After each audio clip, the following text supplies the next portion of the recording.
to Cynic Critique, where we get real with cult films. I'm Thomas, and I'm not currently with my bro host Bryan, as this week we are getting real with cult director, writer, and actor Jason Trost, a name you may be familiar with as we are huge fans and covered most of his films last year, such as All Superheroes Must Die, The FP, and How to Save Us.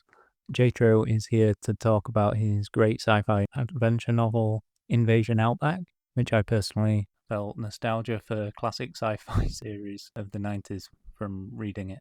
It is a real fun ride from beginning to end, and also a little about his upcoming project, and it wouldn't be our podcast without many random tangents. Anyway, it was an absolute pleasure to have him speak with us, and we hope you enjoy what he has to say as much as we did. I know I enjoyed it. So here's our interview with Jason Trost.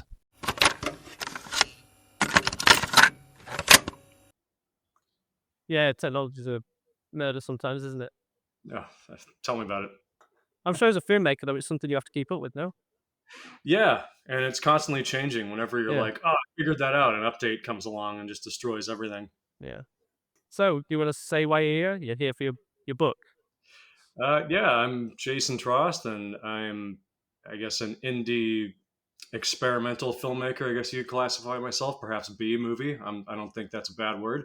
No? And I have written a book recently, I guess 2 books technically, with JTRO Beats Off Christmas, the Choose Your Own Adventure or Choose Your Own Beats. And yeah, now I'm making a new interactive movie, so I'm just constantly switching it up and throwing a bunch of shit at the wall for my life and seeing if any of it works. Great. Hopefully we'll get to the new Afar movie. Sure. Do you want to say what the book's about? I mean, I think it's pretty self-explanatory. It's a bunch of bounty hunters in the outback going after drugged up aliens. It's kind of like the motivation for me with that was, I suppose, Dog the Bounty Hunter, but Oh, in the okay. outback. That was kind of the vibe. Actually, it started as a movie script long ago, Yeah. and I could never get anyone to read the script, so I was like, why not just turn it into a book? Or at least it's not doing anything on my shelf. And now it's a book no one's reading except you guys, so that's great. I'm sure there's more than just us read it. Oh yeah, 2 or 3 people probably. I really enjoyed it. I quite like the epistolary style because I like the journal entries and the different characters you get through that. Awesome. Because I grew up reading things like Dracula, and that's made of that, and so on, and Frankenstein. Yeah, I mean, so I'll it's a admit, style I quite like. I read Dracula again this year, and I was kind of like, that would be a good format for this book. Yeah. Speaking of books you've read, is Catcher in the Rye one at all? No, I think they tried to make me read that in high school, and I read like a chapter, and I was like, fuck this, and went to Spark Notes. And that was that. Right, I just did an English history degree, and it was on the reading list for me, and I just instantly fell in love with it, I'll be honest. And I've seen a few creatives reference it as a point of inspiration. Great, yeah. I mean, generally by seeing my movies, you're probably not going to say anything like that or Hemingway or any of that is inspiration for me ever. Generally by seeing my movies, you're probably not going to say anything like that or Hemingway or any of that is inspiration for me ever. No, what it was in the FP, there's a line about ducks. Yeah. And Catcher in the Rye is a famous line about the boy, Caulfield, I think he's called, wondering about where the ducks go. and I thought the line about ducks in the FP was maybe a nod towards that, because it just seemed a bit coincidental. I wish I was smart enough to think of that, but no, that was just literally I saw drunks in that's where everyone would congregate at the park. Yeah. And that kind of took on a life of its own. So Invasion Outback was inspired by Dog the Bounty Hunter.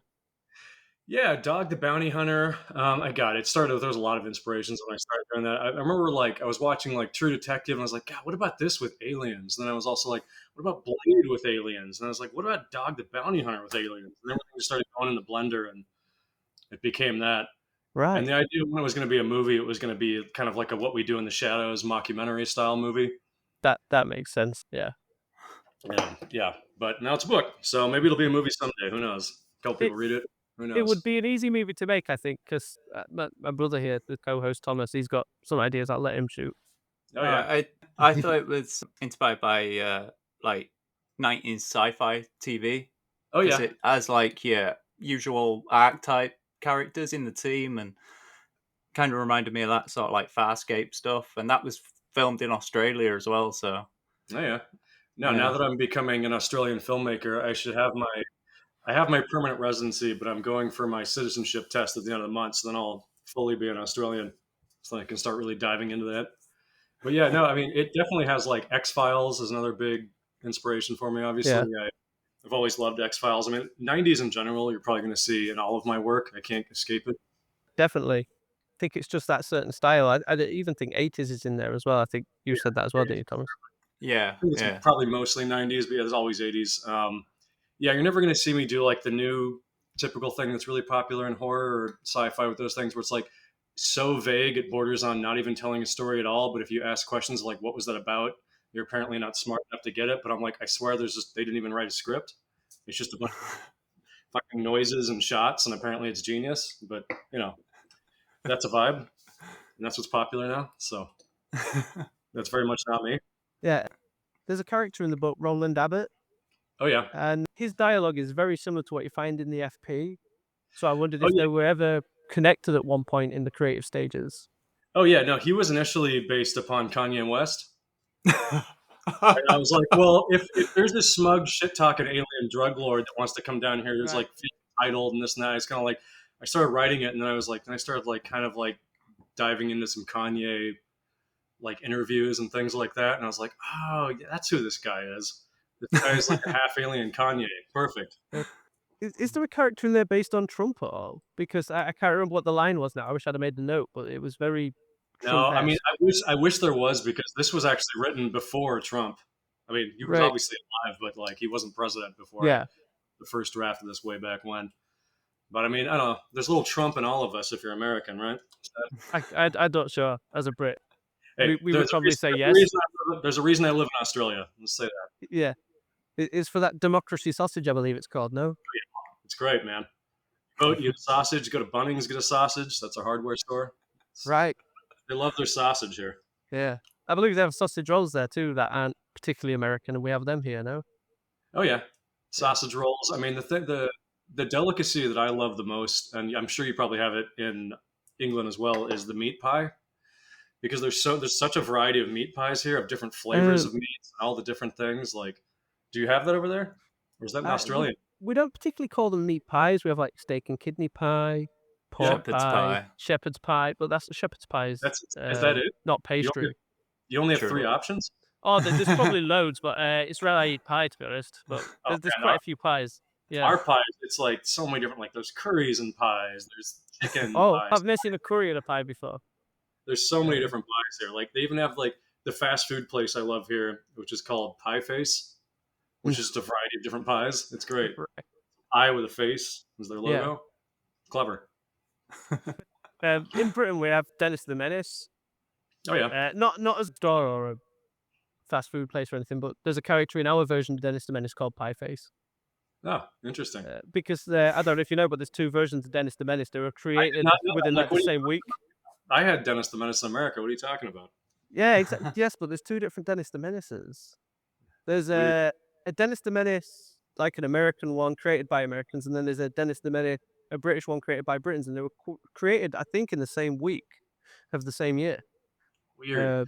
Is yeah. that like? Is there like weird copyright things with that? Because I know like here it's really bizarre. Like we have Burger King, but it's called Hungry Jack because there was some like there was one person who had the name Burger King here and refused to sell it off to them. So because of copyright, they had to rename Burger King as Hungry Jack in Australia. Right. But it's the same logo and the same everything. It's really funny. No, I don't believe there was a copyright thing in it because it was proven to be like parallel thinking, I think they call it, where the same idea exists. These 2 men had never had anything in common or spoke together or anything, and somehow in the same week in comics, this Dennis the Menace character appeared. That's bananas. Yeah, if you could Google it, because our Dennis the Menace, where he's got like black spiky hair, a dog called Nasher, and a black and red striped jumper. Yeah, it's weird. Interesting. Or like, in America, it's Where's Waldo. Here, it's Where's Wally. It's Where's Wally in in the UK as well. I suspect as much. And you guys have Cluedo as well, right? Yeah. Yes. Yeah, it's Clue in America. I came here, I was like, Cluedo? Cluedo? What the hell is that? There's a lot of odd idiosyncrasies, I guess, between the States and the UK. Yeah, I kind of love it because being from the America, like every day I get like this little funny joke or like, huh, they call it that. That's funny. I recently started a podcast last year called Flightless Bird. He's Kiwi, but he lives in America now, and he basically finds little things different about America and the cultural differences, and each episode's about that. There's a ton of stuff. Sorry, we're going a bit off topic. Right, these things happen. It's a Yeah, podcast. yeah. Because I think Thomas has more questions about the book. Oh, please fire away. Just don't get me started. I'll just keep talking. I'm all right. I'm happy to listen to it, to be honest. I just want to know things like what's difference between like writing a book and writing a film. Like, is there like a big difference between that, or? Yeah, I mean, there's loads different, I think, because writing a film, you're just trying to express to the reader what it looks like to be shot and like the practicalities where it's like we have to push, like, be like push into this and things like that to where. But when you're in a book, it's about kind of setting the mode and like putting the writer in your headspace as opposed to like your visual space. So it's a completely different thing. And I was struggling is the wrong word, but you basically have to activate a different part of your brain, I think, to write that, because when I'm reading a book, I don't want it to tell me how it's going to look like in a movie. I want it to be like, how does it look like in my mind?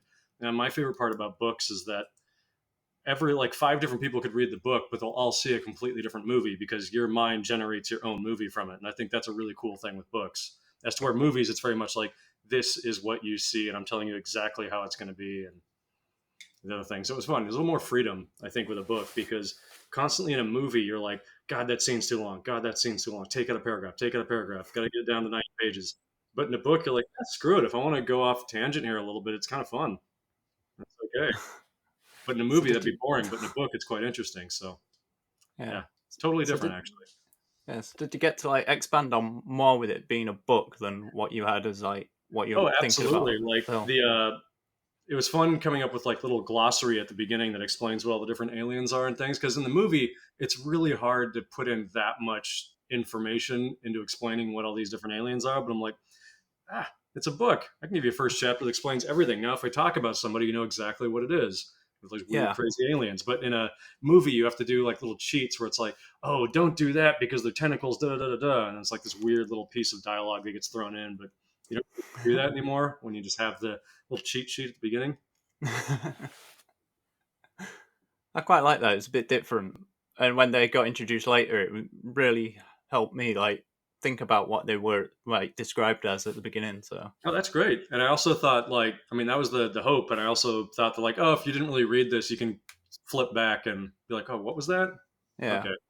Which I like. Really familiar with the world already before being like thrown in.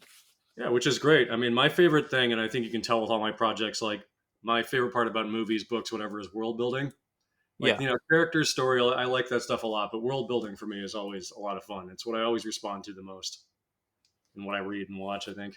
What would you say your biggest influential touchstones are when writing for either books or films? Oh, geez. It's I mean, it's all over the map. Like, again, we go back to like the movies I grew up on, 80s and 90s, the books I grew up on. Like, I told you some of the inspirations for this book already. Like, it's different. Like, it's a case by case basis. Like the new interactive movie I'm working on, for instance, like that's a lot of like Silent Hill and Resident Evil and things like that from video game sort of aspects. And then like the movie I made, The Waves of Madness, that still hasn't had its proper release yet, but played the film festivals. That's like a very Call of Cthulhu sort of inspiration sort of thing. And it also has 90s action movie tropes and Resident Evil again. So yeah, it's all over the place. But as filmmakers, it's like John Carpenter, James Cameron, like two of my big ones that I usually go with.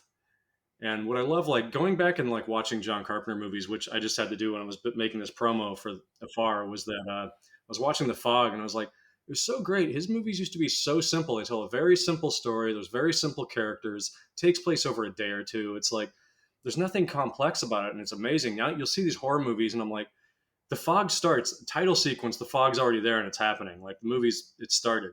Now I watch a horror movie and I have to go through 45 minutes about the character's divorce, how their kid's not talking, and it's like 40, all this exposition bullshit with the character. It's like, great. But then by the time the monsters show up, I've already either, turned it off and turned something else on, or I'm asleep. And I like how old movies were like, they give you enough, but it's like, again, back to the world building, the world's the main character in those movies. And that's, I think, again, what I respond to. Yeah, you mentioned James Cameron, and the one film of his I really like for setup is Aliens. Oh yeah. You know, he has to introduce those colonial marines in about 10 minutes, and you instantly know them from their first line of dialogue or how they react to another piece of dialogue. And that's it. Them characters are set to that archetype, and you just know them. And I think that's amazing. And It's great. I uh, love it. I mean, they used to call that good writing, but now apparently that's like cheesy and bad writing. But I agree. I love I, that. I don't see why, if you're writing a film, why do it in half an hour when you can do it in 3 minutes? Yeah, I Uh, agree. Especially with people's attention spans now. Like our attention spans as a society have like decreased like massively because of all the different shit that's fighting for our attention, whether it's a cell phone or our computer or whatever. Like you got to keep me there, you know. And I think like yeah. people now that like, oh, but this performance, this dad talking to his daughter for this 10-minute one shot scene and nothing's happening. Oh, it's art. It is, but now like I just don't give a shit anymore. You know, and back then they already got the point back then because there's like boring stuff, they're like, you know, technically boring, but like the stories move, they have pace. And I think a lot of this was scripts used to be finished before they shot the movie. Yeah. So it was actually like they planned these things. And now it's like they just shoot a bunch of shit and hope the editor can figure it out. And you'd be surprised how much that happens.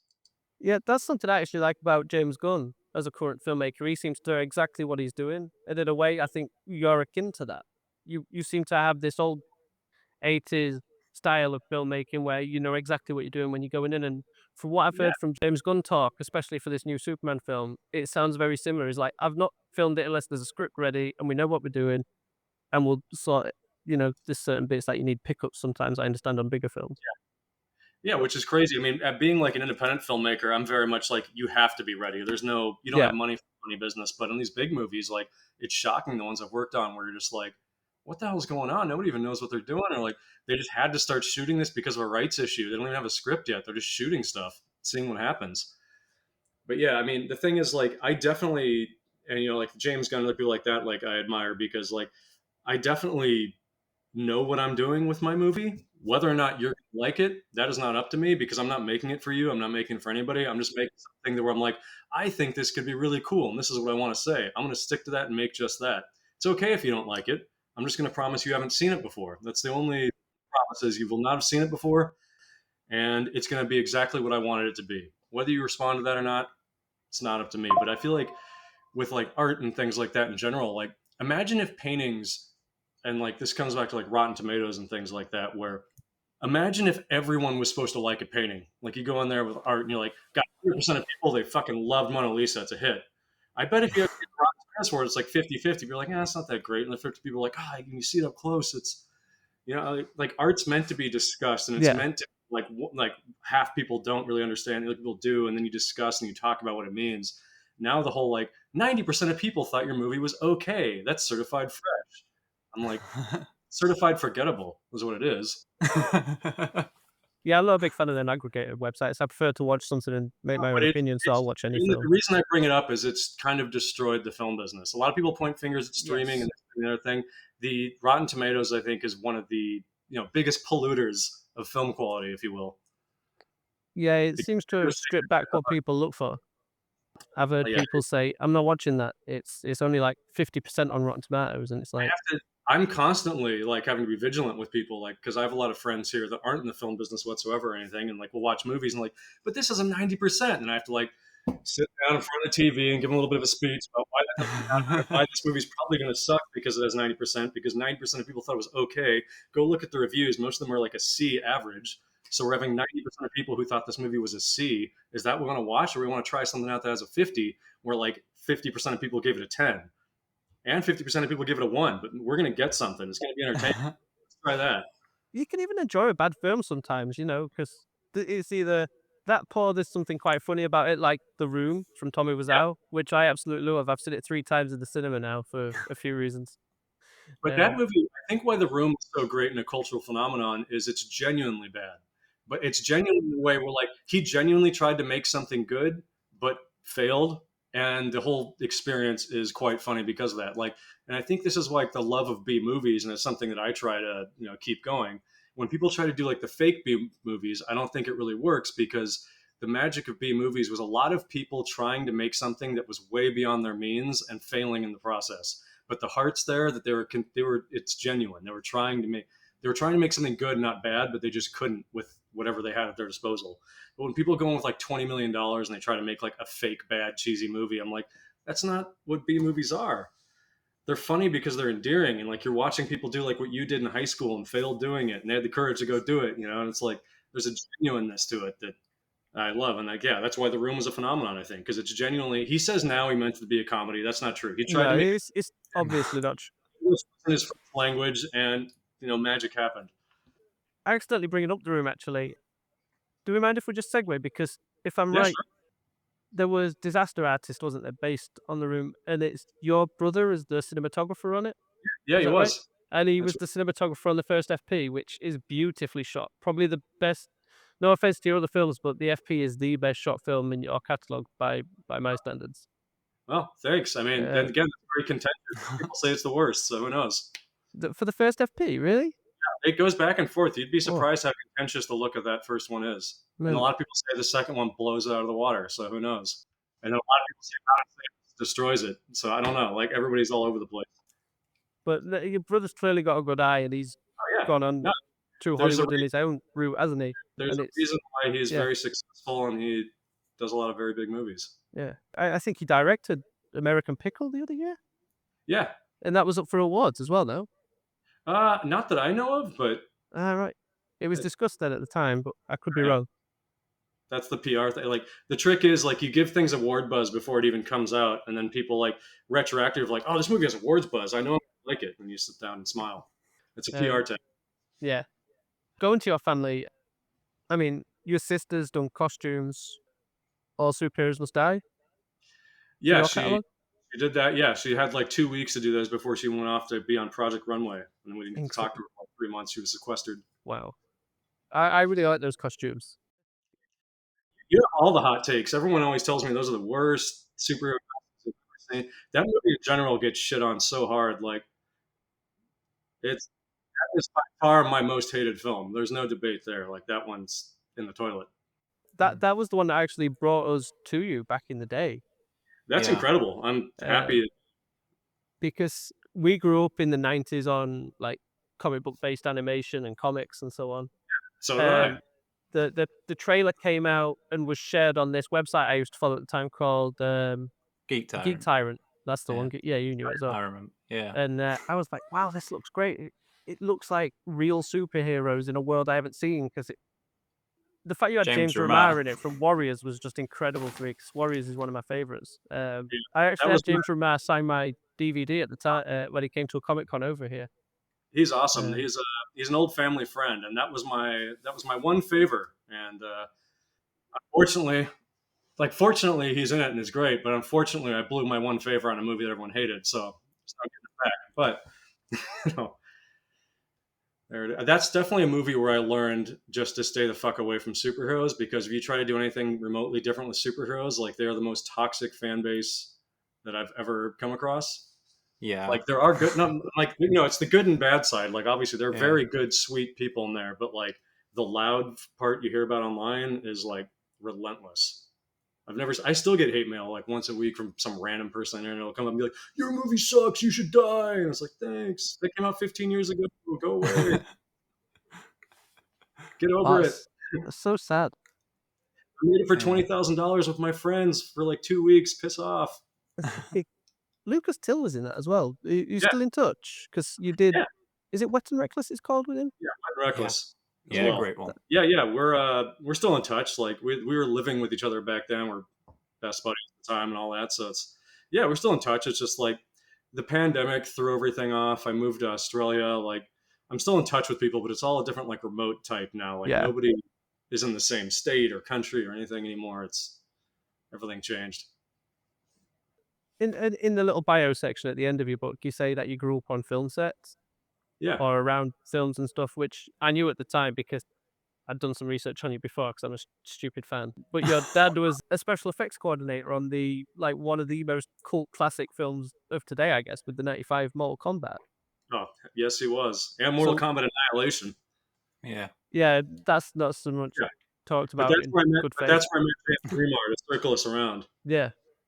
So what was it? Do you want to speak about your childhood being around film sets and so on, if that's cool. Yeah, it was wild. It seemed normal for me, but then I got older and realized that's not normal because other kids' parents, they're like, he goes to the office, and then he drinks on the weekend. I don't know, so like it was different. Yeah, it was odd because growing up on film sets was just bizarre, and like there's the cool parts of it to where it's like I was allowed to be creative and exposed to this like kind of creative space when I was younger. But I also learned from a young age how fucked film sets are and how and the magic kind of like disappeared because as a kid you're like, okay, so I go there, I'm constantly in the way no matter where I stand. Everyone's really upset and no one wants to be here. Okay, and then that kind of led me to down my road. And I remember when I was younger, I was like, well, I want to be an actor when I grow up. And then very quickly learned from producers and people on sets because there's like grumbly and old telling me such. You'll never be an actor with an eye pitch, kid. Get out of here. Was basically the idea. So I was like, okay, so no one's going to hire me to be an actor. So I have to learn how to make movies so I can put myself in my movies. And so it was just like a long kind of like con artist job to become a filmmaker from that. But yeah, film sets, I don't know. There's a reason I make my movies with like 4 or 5 people on set at most. I like to pare it down and have it just like close friends and family. I don't like it to be a transactional sort of thing because I don't know. Maybe it's getting better now. I don't know. I haven't been on a real film set in 5 years and I don't miss it at all. But like it was a very toxic, horrible place in my opinion. I've been on big and small, and the way people treat each other on sets is very not cool to me. But some people get off on it and they like it. But I don't really appreciate it. And you don't see a lot of successful people that keep their families. I'll put it that way. Yeah. Also, it's fun. It's magic. Yay. But then like, why am I upset and why is Spielberg screaming at people? This is weird. Like, it's like, it takes away the illusion, I guess. Yeah. So you mentioned about the death threats and stuff from All Superheroes Must Die. Well, not just All Superheroes Must Die. I can go on to other threats from other movies. That's probably the most volatile, no? Yeah. I imagine. So yes and no, actually. I think the only person who threatened to find me and kill me before the sequels were released was for FPs. But yeah, never happened, of course. Yeah. Still here. How do you actually manage to deal with that level of like negativity from people? Because obviously it's not held you back. You're still here making films. It depends on the mood you're in. Obviously, I'd like to like say, you just throw it off your back. Nothing matters, and you just keep pushing forward. Whatever, it's the internet. If you're having a particularly not great day and you see something like that, of course it affects you. Like we're all human, but you come up with tools and ways to do it. And I find with them a lot when these trolls or whatever you want to call them, keyboard cowboys, what have you, come at you. Instead of like, if you try to like fight them back, you're just throwing kerosene or fuel on the fire. It's just going to blow up. So I like to kind of like, not violently, but like very exaggeratively, like agree with them and be like, oh, you think that sucks? You know what? This other part of the movie that really sucks is this. Like, yeah, you really suck. It's like, I do really suck. And then they just don't know what to do with it because you're agreeing with them. And then they kind of fizzle out because if you try to do anything else, it's crazy. If you'll be like, dude, piss off. Then all of a sudden, like they're on your YouTube, they're on your Facebook, they're on your Twitter, they're everywhere. Just like it's popping up like wildfires all over your comments. But if you just start agreeing with them and being like, or it'll be like when they're like, oh man, your movie sucks. I'm like, oh, thanks a lot for watching. And then just kill them with kindness, I think they say, don't they? It truly is the only way to do it. And also, because you can try the not responding method, which does work sometimes, but also sometimes that just ramps them up. So I find like just responding with, thanks for watching. Sorry it wasn't for you. Yeah, it wasn't for me. Yeah, I know. Thanks, man. Have a good day. They're just like, they just start glitching out. When I watch your films, like I said, I've been with you from the beginning, it feels like, watching All Superheroes Must Die. I didn't watch the FP till a bit later. Watching them, it's like, I understand there's a budget here, there's a limitation, and you kind of know what you're in for, I feel. You can see where things work. And I'm just curious, when working with such, they're pretty much micro budgets, would you say? Or is that a bit harsh or too favorable? I mean, micro budget may be even more than I have. Right. So how would you normally divide that budget when working on the film? Would you say roughly like what goes into what department, I guess, for lack of a better word, when there's only pretty much you? It's evolved. It definitely has evolved over the years. Like you start out like doing this, like, oh, I'll pay this person to come and I'll pay a sound guy and I'll pay this and that. we need props. And my main thing is like, no matter how I do a movie, everyone's getting, fed, and there'll be some drinks on set. I'm not just talking about waters or sodas. There'll be some actual, if you want a beer and you're shooting, you can have like a 2 or 3 beer a day. I don't care. That's fine. If you're working in these conditions, let's have some fun. Like, this isn't glamorous. Let's just hang out and have a good time. So yeah, I think mainly my budget goes to like lodging and food and drink. That's pretty much like everything. And it used to be different where, like I was saying, like you pay for a sound guy, you pay for a camera, but now it's like I own all the equipment. I know how to do all the jobs. I virtually do everything myself at this point. So yeah, is it a lot of work for me? Sure. Is it technically free? Yes. But I'm just doing all the work. So now if there's extra money, it's like, oh, well, instead of having to get a job for the next 3 months, I can just use that money to pay myself to do these 30 jobs that would cost me 20 times more if I actually paid someone what they're worth, and not like, $2 an hour from a sweatshop in India, which is basically what I get when I work on these things. But I like it. Yeah, it's obviously a passion thing, and then sometimes like some of them make a little bit of money, sometimes they don't. But you get good at like kind of budgeting out and knowing what the bare minimum you can expect from them. So you kind of like operate under that of like, as long as I don't go over X, it won't be something that puts me in the debt. Great. Next movie. Have any of your films taken a life of their own? Do you know what I mean? Like Well, the it's FP, obviously. yeah. That whole universe has just kind of gone out of control. I never expected any of that. That was I made these shorts in high school about these idiot white trash like racist kids, and then my brother was like, "Yeah, you should develop that one." I had like 20 different shorts with totally different ideas, and I was like, "That one, really?" And then I sat down and made a script, and he was like, "This is great. You should make this." And I was like, fuck. And then I kind of just made it, being like, whatever. And then we made that movie, and then people really, I mean, don't get me wrong, people fucking hate that movie, but they also really love it. So and then because of that, it kind of started this cult following of its own, and now there's 4 of them. So here we are. Yeah, that's pretty impressive. 4, and I've got the box set, the Blu-ray box set with all 4 in, and it's gorgeous artwork and color design. Yeah, I was really phenomenal. Umbrella kicked ass with that. Yeah. Who Do you have any designed? questions, bro? Yeah, who designed the artwork for all that? Oh god, which point? I mean, because like all 4 movies, I guess it's like, I'm trying to do the math here. I guess it would have been over the course of like 15 years, all 4 movies, when you put it all together. So, I mean, the first poster was Tyler Stout, and then the second one was Thomas Hodge, who I believe is a UK gentleman. He's an artist. He did like famously, I think his most famous poster, I could be very wrong, could be more now, was Hobo with a Shotgun. Oh, that would make sense. That's a great film. Yeah, probably. He does those kind of things. He was great. And then the third and fourth one was our buddy Freddie, who he went to the first FP Fest and won the art competition. And his art was so great. I was like, do you want to do some FP posters? Because I was like, I kind of want to have an anime spin for 3 and 4, because they kind of are live action animes at this point. Yeah.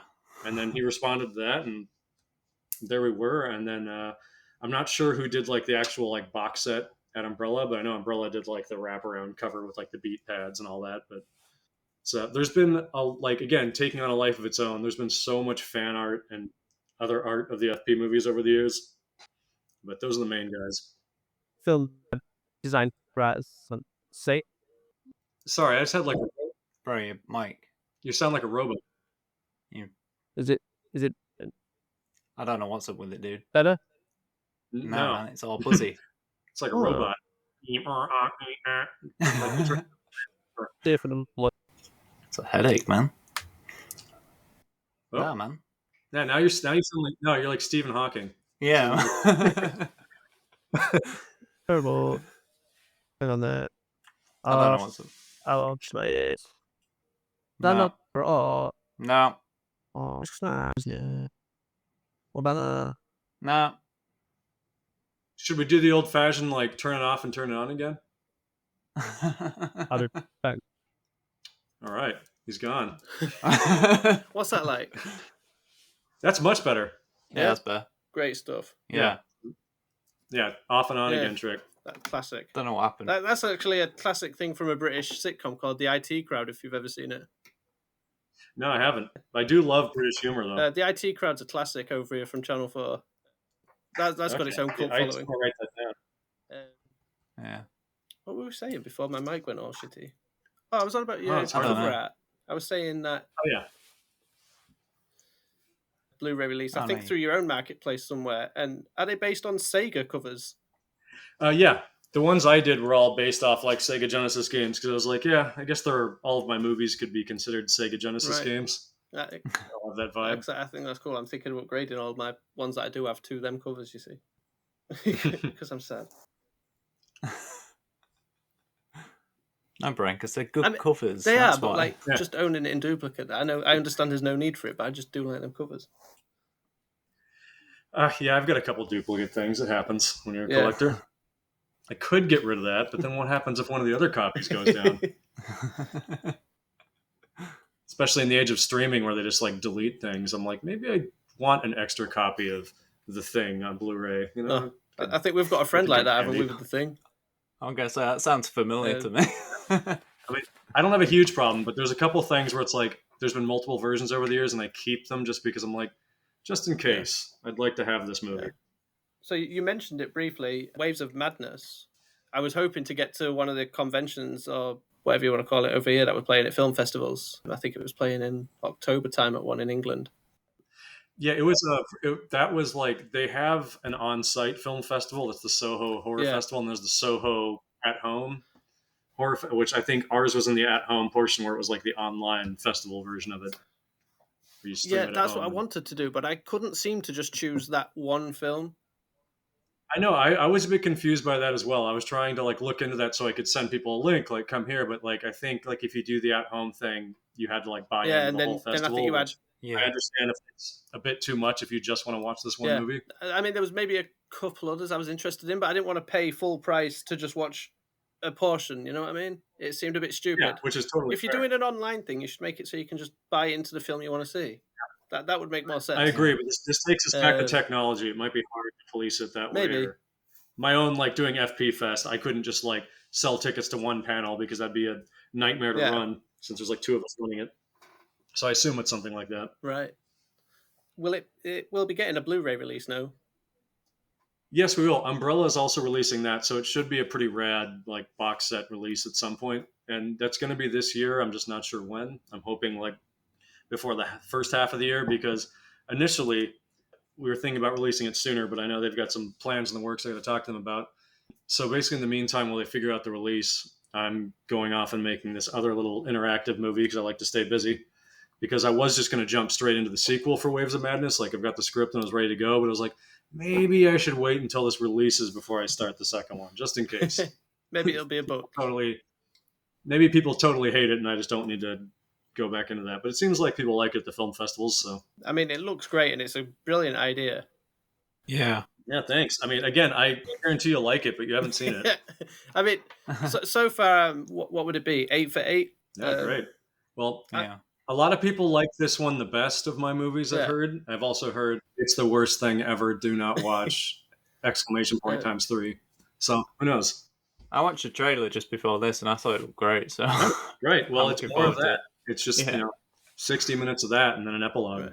Right. And Afar looks really good because you just released that just a couple hours, I think, before doing this with us. No? Yeah. Yeah, yes, I watched that as well. And that was fun to put together because it's like those fake trailers are always interesting because you're like, okay, what pieces can I put together that A, I can like afford without funding this yet? B, like I can do just by like running out in the weekend and going and shooting some things and then slapping it together to try. And making a trailer for an interactive movie is difficult because you're like, how do I explain to them that there's going to be, it's essentially like a choose your own adventure movie where it's like, it takes place over 3 days and you can make multiple choices every day that make the story, spin around. So there'll be like multiple endings, multiple trajectories, but it's all in a guise of a movie. And one run will take you, approximately 30 minutes. And I wanted to make it like something like 30 minutes. So that way I feel like it's like a lot of these interactive movies are like, watch our 2-hour movie and then try it again. I'm like, nobody wants to do that. But 30 minutes, like, I could go back and try it. 30 minutes, that was nothing. I think that's what we did with Batman Under the Red Hood, re-released as an interactive movie on Blu-ray about 4 years ago, maybe 5. Oh, really? That's cool. No, I haven't seen that. Yeah, and that was only maybe about half. It didn't seem as long as the full animated film they put out about a decade or more ago. Yeah. So you Cool. blitz through that in about half hour, and it's like, oh, okay, yeah, I'll go again, and then you just change all your. And then I think within about 2 hours, I Exactly. got Like, through it that's all. like- and I think movies, especially like horror, I think they're always better in like a crowd experience. So if like you like, I don't know if you played those like choose your own adventure games a lot, like the super massive ones where it's like, what's that series called? Like Dark Yeah, Pictures. played all them. Anthology? Incredible games. Yeah. Yeah, same. And I really like those to where it's fun, but I'll never play those alone. I always play them with somebody because it's fun to like sit there and yell like, what do we do? The timer goes out and I want it, but with this, I'm like, I want it to be a little bit old school and I love physical media. I'm like, what if we just release it on Blu-ray? You have to have a Blu-ray player, which most people have if they're into this kind of stuff. And then anyone can play it and you just operate it with your remote. Sounds great. If you have it's not like to a specific game system or you have to buy some new thing for it. So we'll see how that works out. And I think like my limited knowledge of game development and things, and I have friends where it's like, if I wanted to port it over to Steam or something down the road, I can do that. But I want it to be a fun little Blu-ray physical media oddity. Yeah, that's what it looks like. It kind of looks like from, I don't know if this is a bit crass or not to say it. It looks like Nathan Drake doing Resident Evil 4. That's kind of the vibe, to be honest. Like, you kind of nailed it. So it's also, if I know it's a little bit secret, but it is technically a continuation of How to Save Us because that's the character, what he does 10 to 15 years later. Right. Oh, that's great stuff. He goes into missions. I loved How to Save Us. That was another favorite of mine. So do I. That one just the release kind of got botched from a distributor who turned out to be like a legitimate con artist who like went to court for fraud and the whole thing. Wow. So that took a while to wrestle the rights back from that one, and as these things go. But that one, I always really loved that movie, and I thought that one would respond to people more. Yeah. Even though it's technically like my lowest rated film, right up there neck and neck with All Superheroes Must Die. They're my two favorites. Probably my favorite. I was thinking that myself. Yeah, no, I mean, just again to show you why things like Rotten Tomatoes and things are bullshit. Where it's like, who knows? Sometimes you will like this weird thing that other people don't like. Well, give it a chance. You describe yourself as a unique filmmaker making films for unique people. Is it? Yeah, that's the idea. I think you nailed that. If that's your goal, then you've nailed it. Yeah. Well, also, I don't know. A lot of this, what I don't think people realize is when you make these movies, you're interacting with a lot of people all the time because, you have your pages and your social medias and you talk to people who see your movies. And like, when you talk to people, it's nice to speak like with people like you who are like-minded people. But if I was making derivative bullshit, I'd have to talk with people I might not necessarily get along with or see eye to eye with. And like, that would be draining. But now, like, whenever I do things like this or interviews or I talk with people on socials, like, I just kind of get along with everybody because I'm like, if you like my stuff enough to be here, we're kind of on the same wavelength. And it is a kind of a cool litmus test, I think, in that form. Yeah, I'll be honest. I don't really know what it is about your films I actually like. I guess that it's just the overall aesthetic and the character. Great. Like you said, you're not out there trying to be really artsy, doing a 10-hour epic with a 30-minute prologue. I mean, the number one rule of independent filmmaking or making low-budget movies, when I see these low-budget movies and you get a script and it's like 120 pages, and I'm like, look, guys, a 2+ hour indie movie, you know how much money you're burning on that? Like, get that shit down to 70 or 80 pages fast, because when everyone's like, how do I make a movie for cheap? Cut 30 pages out of your script. Rule 1. Like, because every page costs you so much money. Like, you have to like really know what the hell you're doing, because if you like, the most heartbreaking thing is when you make one of these micro budget, let's be generous and call them micro budget movies, and then you realize there's like an entire 3-minute scene that doesn't work in the movie. You have to cut it out. You're like, oh man, I blew like 10% of the budget on that scene. This sucks. You got to really make sure that when you go in, like, it's all staying there. Like, and that's why I rarely have deleted scenes, because I try to figure it out. And I think it helps being an editor because you kind of know what's not going to work. A lot of writers that I think become directors, like, you're like, man, this is great, but we're going to cut out this scene. We're going to cut out this scene. This is going to bore people. So you just got to really shake hands with that. And it's everything. It's always a balancing act. You're spinning a bunch of plates while on roller skates on a tightrope. And that's filmmaking. What sort of advice would you give to anybody wanting to make, I guess, low budget independent movies like you to try and break into the industry?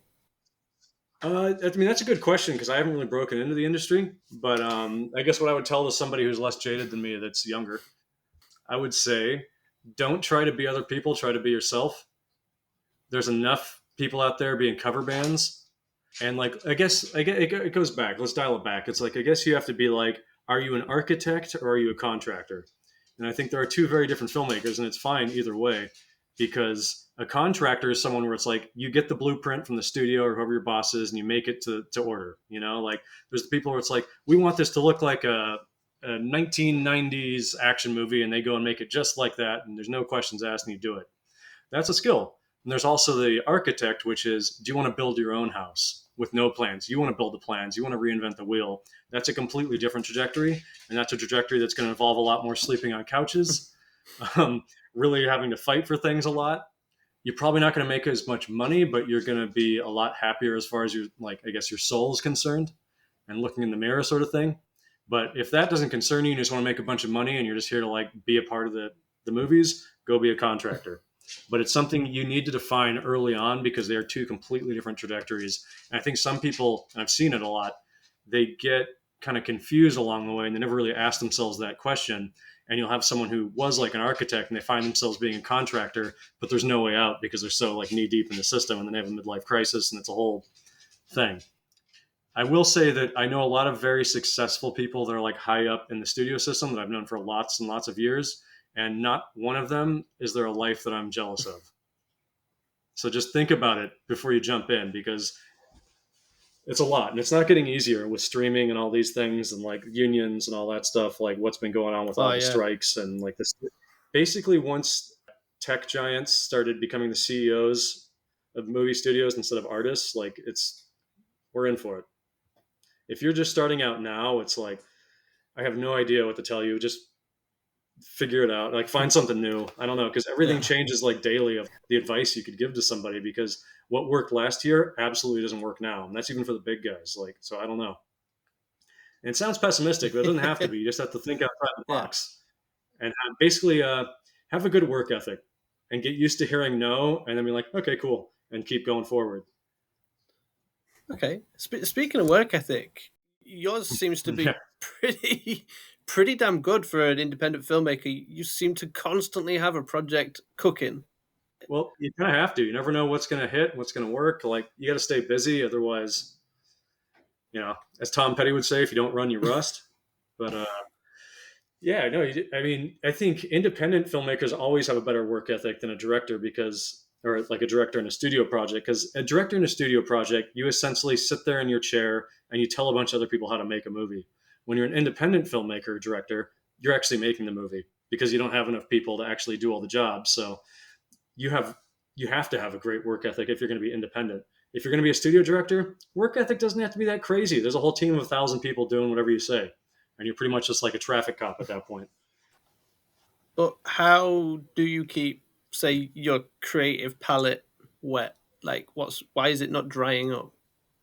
You've been going 15 years, longer, I guess, if you count the FP being a short film. I mean, if you count since honestly, I've been doing this for like 30 years now, if you really want to get back to like the G.I. Joe movies when I was a kid. But I don't know. I feel like it's ramping up more because, again, I didn't realize the question I was talking about of whether I'm an architect or a contractor until maybe too late. I don't know.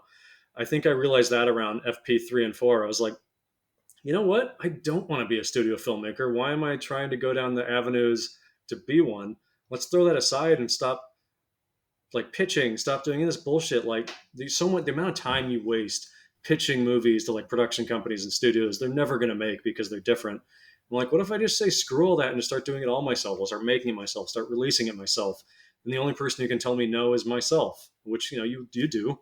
You'll like go down the road of an idea and you'd be like, this is great. And you're like, this sucks. Do I want to spend a year of my life on this? No. And that becomes like the main barometer where it's like, you have to love it. I have the Venn diagram to where it's like, is it something that I love? Is it something only I can make? And is it something that no one's done before? If all those three questions align in the middle of the Venn diagram, I make it. Okay. And I've been ramping up more and more because I'm getting to that point to where it's like, I don't like the movie business is getting really weird. I've seen it change so much and it's getting like worse and worse for creatives. And I'm kind of feeling this thing where it's almost like a meteor is coming. And you're like, well, there's all these things I wanted to do. I'm going to do them before the meteor hits. If the meteor hits and it's nothing, we're all good, fine. But if it all just blows up on itself in a couple of years, I want to make sure that I did what I wanted to do. And then I'll, go be a bartender or a farmer or something. But until then, I'm gonna get all this shit out because I've been writing and developing things for 20 years now that I haven't done anything with, and I'm like, well, it does mean nothing on my shelf.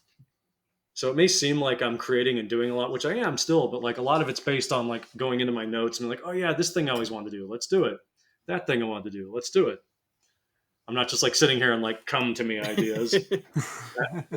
But sometimes that does happen. That never happens if you ask for an idea.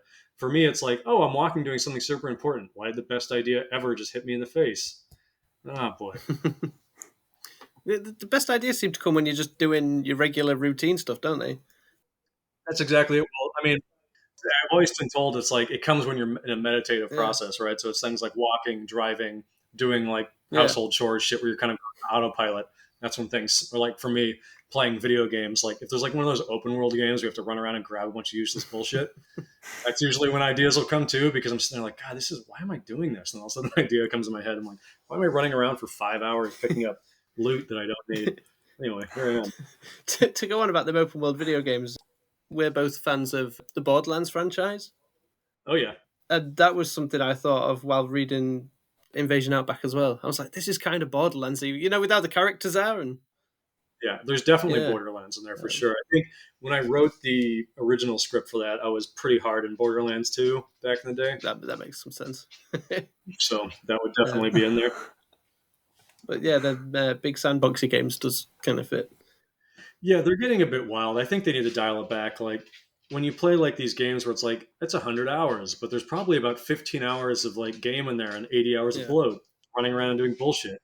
We were just kind of having a discussion the other week because we were playing Spider-Man 2. Mm-hmm. The Sony one. Yeah. I played it. Yeah. And I was like, it's not very good. There's a lot of crap in it, like wasting time doing God knows what, really. It's my least favorite of the three, because counting the Miles Morales one. All right, okay, yeah. I think it's probably the longest, and it just has the most shit going on. It's like, we've got Hunter, we've got Venom, we've got which is cool, but it's like, it feels like they were just kind of throwing the kitchen sink in there sometimes, where like, maybe if we got rid of one of those big things and like decreased the game by 30%, it would have been rock and roll. Because, and Sandman too. But there's because there's some really cool moments and like action scenes and stuff in there, but it just like goes on and on. Well, something for me was the level of realism in the graphics and its design. It's based on a comic book. You can do a bit more creative flair. New York doesn't have to look photoreal, so you don't get the kind of sense of enjoyment as you do, say, from playing the Arkham games with Batman. I know Gotham City is not a real city anyway, but they could have made it look more real if they'd wanted. I also like that every Arkham game, Gotham's different. The thing about Spider-Man 2, it's like, this is the third time I've been to this city, guys. what I like is I've never been to America, obviously never been to New York, and I remember playing the PS1 Spider-Man game. Yeah. And there's certain buildings you go to there, and then like still now on the new Spider-Man 2, it's like, I remember going to this on PlayStation 1. It was so hexagonal. That's really funny. So just strange little landmarks like that. Yeah, I do think video games are starting to like look too real to an extent. For me, I don't know. It's like I find with like all this like 4K, 60 frames, all this stuff, which can be great, and like they're hyper like light ray tracing and all that shit, which is cool. But then there's like these games where I'm like, I kind of get exhausted. I used to be able to play games for like 5 or 6 hours, and like on a weekend, and you're like, man, I just need to decompress and to sit down. Now, like after an hour or two, I feel like it's sensory overload because there's just too much detail and shit to focus on. I might just be getting older, but I'm just like, this is too much. But then I'll go back and play something like a Jack and Daxter game. Like, this is great. I just played for 5 hours. So I think there is something about it just getting too detailed where it's like blurring the line where it's like, am I playing a video game or am I just playing like a work simulator? that's what it's like, though, isn't it? I remember when I was playing Red Dead Redemption 2 and some genius had the idea to take out fast travel. I'm like, it just feels like I'm commuting to work for 20 minutes. You have to clean your guns as well in them, don't you, to maintain them so they don't... Something like, yeah. And I'm just like, man, this isn't a video game. I like video games when it's like, I feel like I'm Neo. I feel like I'm Superman. Not like, man, this is really hard and it's all about failure and trying to learn that like, I'm just going to fail this whole game and that's supposed to be fun. It's too much. It's supposed to be an escape, guys, not like my second job. Yeah.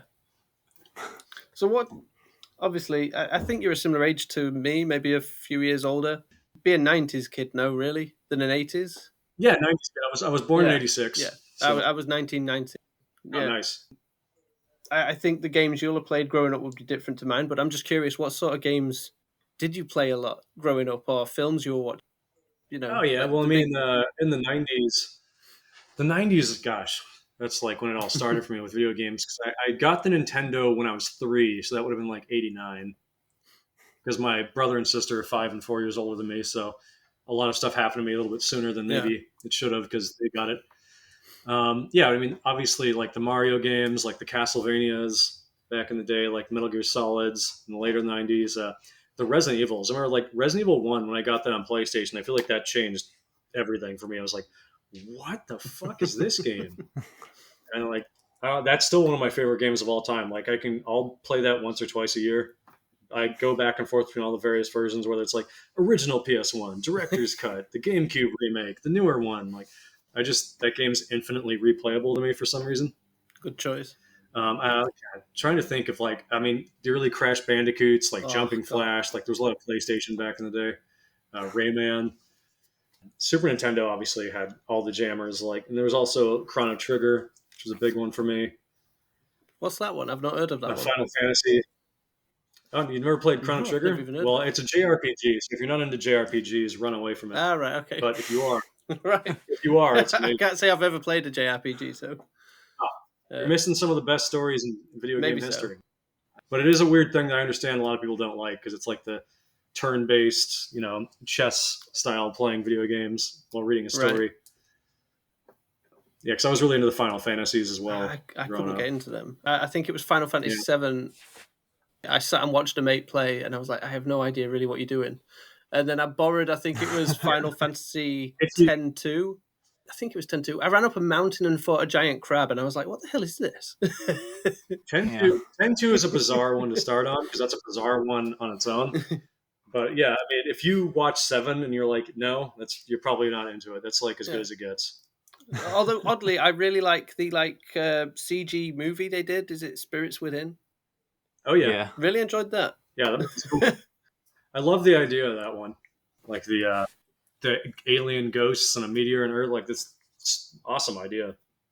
Yeah, I honestly don't know how it fits into the franchise or anything, but really enjoyed that film. It doesn't. Apparently it doesn't. None of them fit together. The whole thing about Final Fantasy is that it's an anthology, essentially, where everyone is completely different characters, completely different world, but it's about the Final Fantasy of that world. At least that's how I interpret it. Okay. So they're not related. Right. Now it makes more sense to me. That definitely makes more sense. So they're all wild. They're all wildly different, like worlds and stories and characters, but they have similar gameplay mechanics. You got any questions, bro? Right. I've got a few I could ask, but you've been really quiet because I know you've been enjoying the conversation. Yeah, please. I just genuinely enjoyed the conversation. I'm alright. Because I was wondering, to go back to films, I'm guessing you have some really odd films. If you were to recommend films to people, like some really oddities and rarities, some oddball shouts. And I'm just curious what films. So, say you've got 5 movies to line up for a movie night. What sort of 5 movies are you picking that you think most people haven't seen? That most people haven't seen. That's hard because I feel like a lot of things I would recommend you probably have seen, especially being a 90s kid. But let's see. I'm just trying to. Okay, one just popped into my mind. It's called, what is it? Deadly Games or Dial? I think it's Dial 911 for Santa in different parts of the world. I've not heard that. I'm going to write these down. Okay. It's I believe it's a French film, and it came out the year before Home Alone, and there's some controversy as to whether or not Home Alone stole the idea. Oh, I've heard of that. There's this kid that dresses up like Rambo in his mom's like castle house while this maniac dressed as Santa Claus comes in and tries to like rob the place and kill everyone. And he has to like fight back as an 80s Rambo kid. It's pretty good. That's an oddity that I really enjoy. Australian one that I just watched that's just wild. It's called Dark Ages. And it's a giant croc movie in the Outback. That's one of our friends and fellow podcasters would enjoy. And piggybacking off that, you might as well then, if you're going with the Australian thing, because I'm getting into my Ozploitation now, living in Razorback, which is about the giant boar in the Outback. It's also a classic like 80s, 90s exploitation movie. Yeah, I'm trying to think of weird things like that I've come across that maybe people might not have seen regularly. I don't know. The trouble is a lot of people have seen stuff. That's fine. We just really like finding really bizarre out there movies. I mean, obviously, you guys have seen Hundreds of Beavers, right? For something new. that Yeah. was in my top 10 of the films from last year. That was in my top 3, I think. I love was that movie. It incredible. was just so out there. Absolute stroke of genius, whoever came up with that idea. You know, like I can't, silent cinema. for the life of me, I can't understand how they got that funded. That's like battle they must have gone through, or had like a rich I friend. did look it up, but it took a while to get a wide release because I think they shot it in like 2021 or 2022. That doesn't surprise me because it's such a unique concept that people would be terrified to release it. But it seems to have done very well among some of the film aficionados I've seen on Letterboxd and in a few film groups I've been. Great. I love that movie. That movie's bananas. Like a live-action silent Looney Tunes movie, like with some video game mechanics. Yeah. Just genius. everything I love. Pure genius. I can't believe it hadn't been done before, to be honest, when I sat watching it. I know. It's one of the, like, that's how you know something's purely genius. You're like, not only am I just totally loving this and it totally works, but like, why have I never seen this before? This seems so easy once you see it. Such a simple joy. Well, I mean, I guess one from the 90s that I love, but I'm not going to say because it's good, but it's like its entertainment value is through the roof, is Congo. It's always a classic for me. We got stumped in a movie quiz with Congo because we didn't recognise the poster. Well, the reason why I brought it up is they just released the new 4K remaster. Right, okay. That I have. I was like, what if I just got in the mail? And it's like, oh yeah. Cool. So you could search out Congo 4K and really go to work. Well, I think that's the second time I've heard of it in about 4 months now. Well, if you haven't seen it, you gotta have a couple beers or whatever, and get some friends over and have a great time. Yeah. That movie is a thrill ride. It's also, I think, the only movie that Frank Marshall, the classic producer, has ever directed. He produced all the Jurassic Park movies, all the Indiana Jones movies, and that was his directorial debut and maybe his only one. So it's wild to be like, Congo, huh? Like top tier, cheese classic 90s. Yeah. Oh, that sounds like my sort of film. It's great. Big practical effects, and just ridiculous concept that they run with, and it's great. Right. Also, if you don't like it, you're not wrong. It's personal taste, isn't it? Everyone's different. It's personal taste. I can guarantee that whether you love or hate it, you're going to enjoy watching it. Strangely, I thought you were going to shout Ford Fairlane. What's that? The Adventures of Ford Fairlane is what I thought you were going to say. Oh, I don't think I've ever heard of that. Oh, it's directed by Rennie Harlan. He's how's he described himself? A rock and roll detective? Rock and roll detective. Stars. He has a pet koala. I've never heard of that. I mean, I thought it was pretty up to date in the Rennie Harlan movies. Is this something new? same year as Die Hard 2, 1990. Really? I think, yeah. Is that around the Hudson Hawk era? Possibly. That weird era of cinema? Yeah. Yeah, 1990, I think, is bang on for the date of that, actually, bro. Yeah. I think so. Wow. But one of the funniest films I've seen. And it stars, what's he called? Andrew Dice Clay. Okay, you've got other odd 80s actors that you'd recognise in there. I can't remember his name now. Freddy Krueger. Robert he's in Englund. there. Yeah, Lauren Holly from Dumb and Dumber, she's in there. Oh, no shit. What was that called again? I gotta write this down. The Adventures of Ford Fairlane. I have a feeling the humour is up your streak. Or I'd like to hope so. I'm sorry if I'm wrong, but I'm sure you'll appreciate it. No. Generally, if something has a sense of humor. Yeah, we covered it on the podcast last year. I think we paired it with The Adventures of Buckaroo Banzai. Yeah. Which is an absolute classic film in its own right, if you've seen that. No? Oh, yeah. Ages ago, but... Yeah. They're the sort of weird films that we watch, basically. So now I'm starting to understand why you guys wanted to do this. Yeah. I mean, we do some more mainstream ones. We did a whole little sci-fi season last year with your mid-2000s sci-fi. Deja Vu. Donnie Darko. Butterfly Effect. Did you get to the Riddick trilogy? No, because we just basically we had a little season where it was time-related. So yeah, well, those are all early 2000s to mid. Chronicles of Riddick was 2004, I think. And that that one for me is such a pinnacle of early 2000s when it's what's the coolest a guy could look? Buff dude with guns. He's so cool. And he can see in the dark. I mean, those movies, those are a guilty pleasure for me for sure. Again, if you want me to recommend something, just any of the Riddick movies. Oh, go yeah. nuts. I'm not a big fan of the second one, but I can see why people like it. But it's such a big swing from the first, and I appreciate the hell out of that. So that's the thing. Chronicles of Riddick is my favorite, the second one, because it took such a big swing and became this really nerdy Dungeons and Dragons, Lord of the Rings space Yeah, but movie. in space. That's what I love.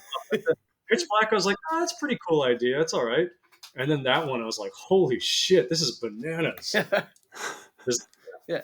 Always love Chronicles of Riddick. If you're open to recommendations, do you play board games at all? Or are you not that nerdy? I do. Okay. But not like all the time. I mean, it depends on the board game. Well, but this one I think you're going to love. It's from Steamforge Games is the maker, and it's Resident Evil. Oh, I've seen... It's a dungeon crawling style one. It takes many man hours to get through, but it is so good. I keep seeing it at the store, and I'm like, fuck, what is this game? It's like $200, and it's like massive, and I'm like, what is this game? It takes a long time, but you can play like scenarios, like just one bit at a time if you want to. But it's really good to play the whole thing out because you get to go around the whole mansion and everything. It's great. So, and is it multiple players or is it built? It's multiple co-op. It goes up to you can play on your own, I guess, and work 2 characters, or you can, like Thomas said, you can go up to 4 characters, and it's some real fun. Gotta find a friend here who gives a shit about Resident Evil like I do. I don't think they have to like Resident Evil to enjoy the board game if they're a board game player. If they like dungeon crawlers, they'll probably go for it. All right. Honestly, if you've got the man hours for playing board games, then Resident Evil's worth it. I think we spent probably 100 hours on it. I don't know how long we it was. felt but like it took a long us about time. 4 months because we were playing with a mate of mine. I mean, it feels like something I should just own regardless. But they started when they made them because they were crowdfunded. They started with Resident Evil 2 because it was around the time of the remake of the video game. So they made 2, which is okay. It's pretty breezy. Then they made 3 and made some improvements. But when you get to the first one, which they made last, it is incredible because it actually, you don't know what the map looks like until you want to pass a threshold of a door. And then you have to look at the booklet and see how that map then plays out further. Oh, that's cool. Yeah. Yeah, you need a lot of table space or floor space, I guess. Okay. Pretty worth it, though, if you're a big Resident Evil fan. Awesome. And I'll definitely look into that. If you feel you're not getting your money's worth out of it, please hit me up and I'll try and pay you back. I'm sure I would. But for us, it was well worth the money. And there's loads of expansions too. There's like a director's cut expansion, which I've got, which we haven't actually played yet because we were like, this is the first game of this scale we've ever played. I'm not putting in the director's cut expansion to figure out how that fits in and so on. Jesus. But that allows Wesker to be playable, I think. Oh, wow. That's cool. Yeah, you get the whole team. Bravo team, Alpha team, I think. That's awesome. It's crazy. Because we're pretty big Resident Evil fans, but I think I'm more fans of the lore to it and how the world is. Oh, I'm a massive Resident Evil fan. Have you read the S.D. Perry book series? Like all 7 of those? No, they're really hard to get hold of. Are they hard to get? I got them. I remember the pandemic. I wanted to read them again because I read them all when I was like a teenager, and I was like, I'm really feeling like reading these again. So, and there's 2 different prints out there. There's the one with like the new bullshit like AI cover, and then there's the ones like the old covers with like the cool hand drawn art. So I had to source those, and I think I got all those on Amazon. I just had to import them from like America or something. You might be able to do the same. I got the mangas, comic books. Yeah. Oh, awesome. It's like 3 volumes, and then I've got a couple of graphic novels. One's like a Wildstorm graphic novel, and I can't remember what the other is. So good. They're pretty cool. Yeah, I love, there's so much rich like lore and world building in the Resident Evil games, especially like in the first 3, I would say. Like that timeline of all the lore, especially with all the books and everything. Like it always shocked me how much they like just fumbled that in the visual like media realm of like movies and TV shows and all those things of Resident Evil. Were like, you guys kind of have a roadmap here, and you just like go out of your way to not even try it. They're like, we got the title of Resident Evil. We're gonna make a movie that pretty much has nothing to do with any of this. See if fans like it. The animated movies are pretty good, though. Yeah, they are. I like the animated ones a lot more.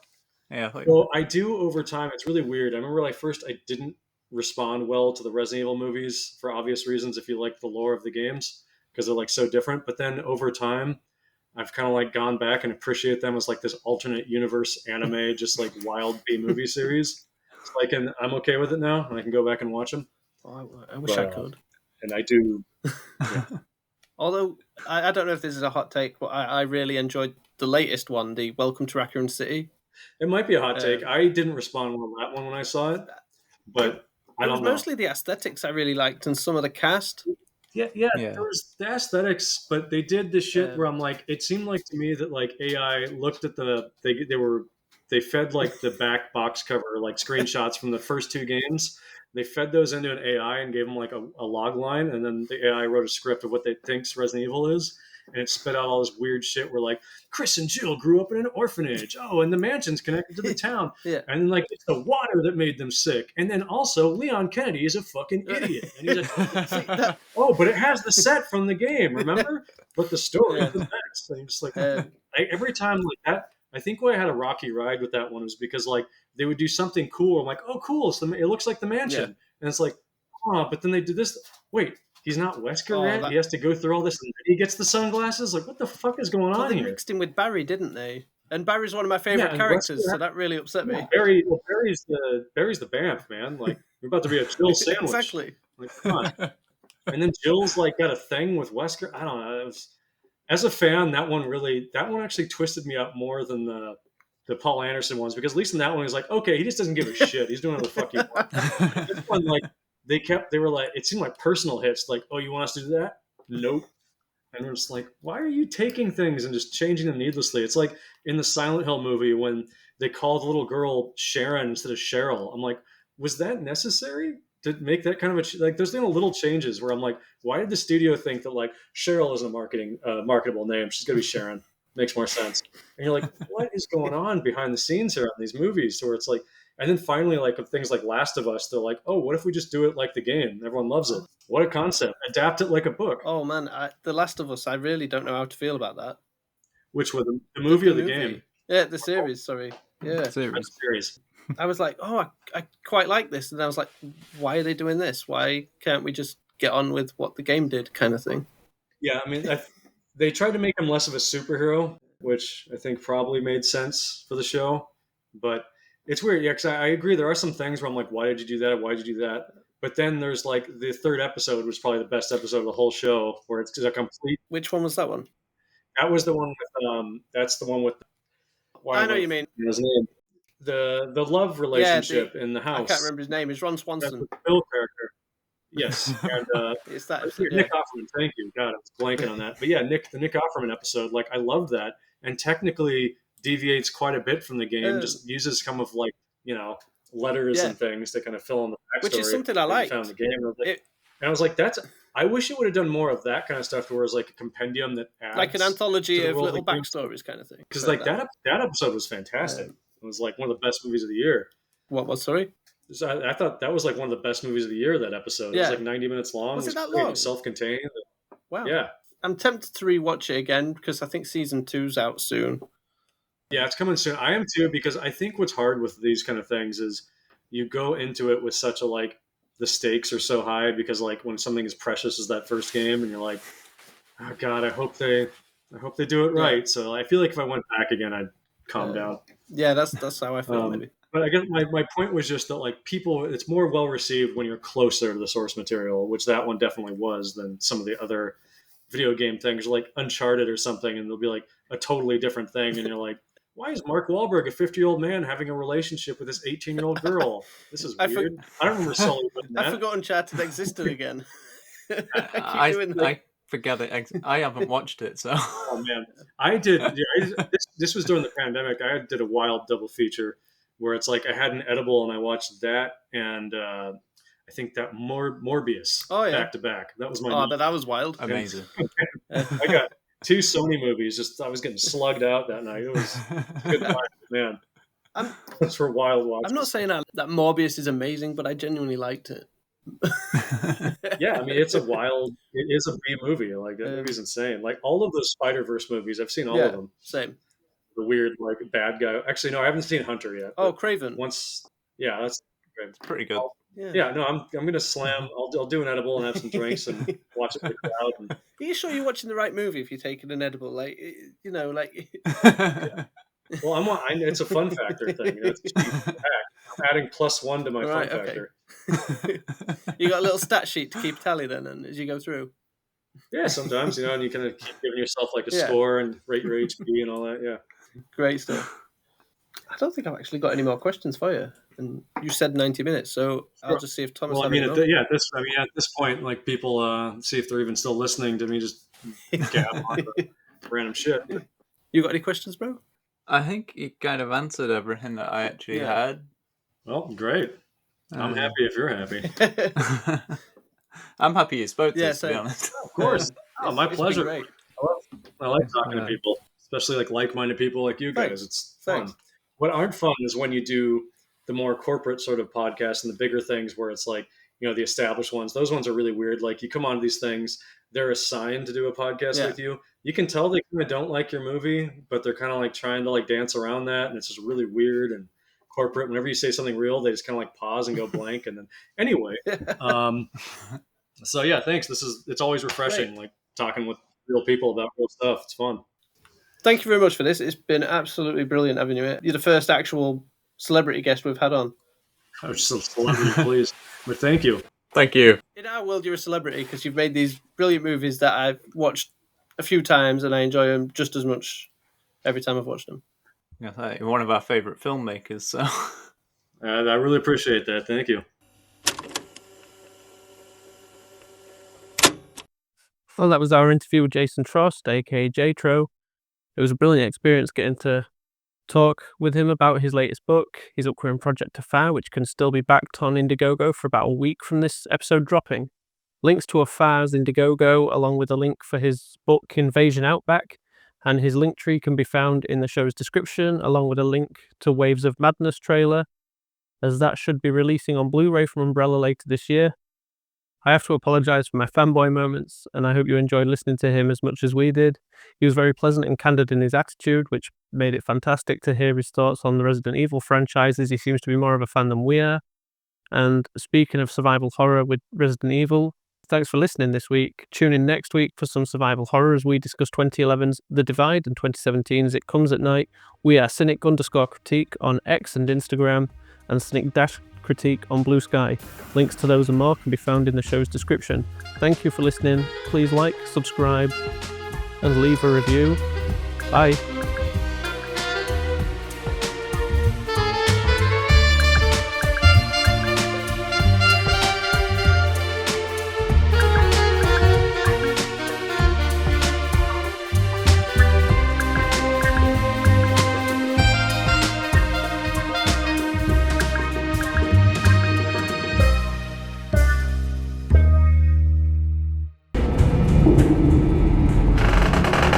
The door was already open when you got there. Yeah. Then who opened it?